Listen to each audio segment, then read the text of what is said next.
ജില്ലാ ശുചിത്വ മിഷന്റെ നേതൃത്വത്തിൽ മാധ്യമ ശില്പശാല സംഘടിപ്പിച്ചു. പാലക്കാട് പ്രസ് ക്ലബിന്റെ സഹകരണത്തോടെയാണ് ശില്പശാല നടത്തിയത്. ശുചിത്വ മിഷന്റെ പ്രവർത്തനങ്ങൾ പരിചയപ്പെടുത്തുന്നതിനും വൃത്തി ക്ലീൻ കേരള കോൺക്ലേവിൽ പങ്കാളിത്തം ഉറപ്പാക്കുന്നതിനുമായാണ് മാധ്യമ ശില്പശാല സംഘടിപ്പിച്ചത്. ജില്ലയിലെ മാലിന്യ നിർമ്മാർജ്ജനത്തിലെ നേട്ടങ്ങളും പോരായ്മയും ശില്പശാലയിൽ ചർച്ചയായി.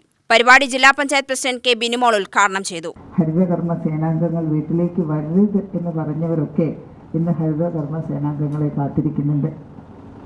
ഇത് കത്തിക്കും, പ്ലാസ്റ്റിക് കത്തിക്കും, അത് നിങ്ങളാരും അങ്ങനെ പരിശോധിക്കേണ്ട ആവശ്യമില്ല എന്ന് പറഞ്ഞ കുടുംബങ്ങളൊക്കെ കൃത്യമായി ആരോഗ്യരംഗത്ത് നമ്മൾ അനുഭവിക്കുന്ന പ്രയാസങ്ങൾ, പ്രശ്നങ്ങൾ അതൊക്കെ എന്തുകൊണ്ട് എന്നുള്ള ചോദ്യത്തിന് മുന്നിൽ കൃത്യമായി ഉത്തരം കിട്ടുന്ന രീതിയിലേക്ക് കാര്യങ്ങൾ മാറുമ്പോൾ തിരിച്ചറിയുന്നുണ്ട്.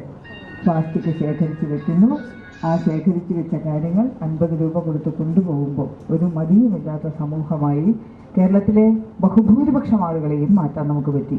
പൂർണ്ണമായും നമ്മൾ പറയുന്നില്ല, ബഹുഭൂരിപക്ഷം ആളുകളെയും ആ തരത്തിലേക്ക് മാറ്റാൻ നമ്മുടെ സമൂഹത്തിന് സാധിച്ചു. ഏറ്റവും നല്ല അഭ്യസ്തവിദ്യരായ മനുഷ്യരുടെ ഭാഗത്തു നിന്നുണ്ടാകുന്ന പ്രശ്നങ്ങൾ അത് നമ്മൾ ചർച്ച ചെയ്തിട്ടുണ്ട്.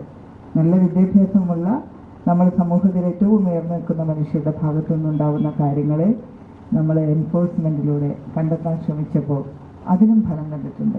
അപ്പോൾ ഇങ്ങനെ പല രീതിയിലുള്ള പ്രവർത്തനം കൊണ്ട് എങ്ങനെയാണ് നമ്മുടെ സമൂഹത്തിലെ ഇത്തരം കാര്യങ്ങളെ അഡ്രസ്സ് ചെയ്യാൻ പറ്റുക എന്നുള്ളത് നമ്മുടെ സർക്കാരിൻ്റെ തികഞ്ഞ ബോധ്യത്തോടുകൂടെ ഉള്ള പ്രവർത്തനത്തിൻ്റെ ഭാഗമായി നടപ്പിലാക്കാൻ കഴിഞ്ഞ 2-3 വർഷമായിട്ട് നമ്മൾ നന്നായി പരിശ്രമിച്ചുകൊണ്ടിരിക്കുന്നു.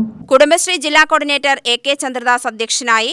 കളക്ടർ G പ്രിയങ്ക മുഖ്യാതിഥിയായി. തദ്ദേശ സ്വയംഭരണ വകുപ്പ് joint director MK Usha, Palakkad press club president Noble Jose, മാലിന്യമുക്ത നവകേരളം കോർഡിനേറ്റർ കല്യാണകൃഷ്ണൻ, ജില്ലാ ശുചിത്വ mission assistant coordinator C Deepa എന്നിവർ സംസാരിച്ചു.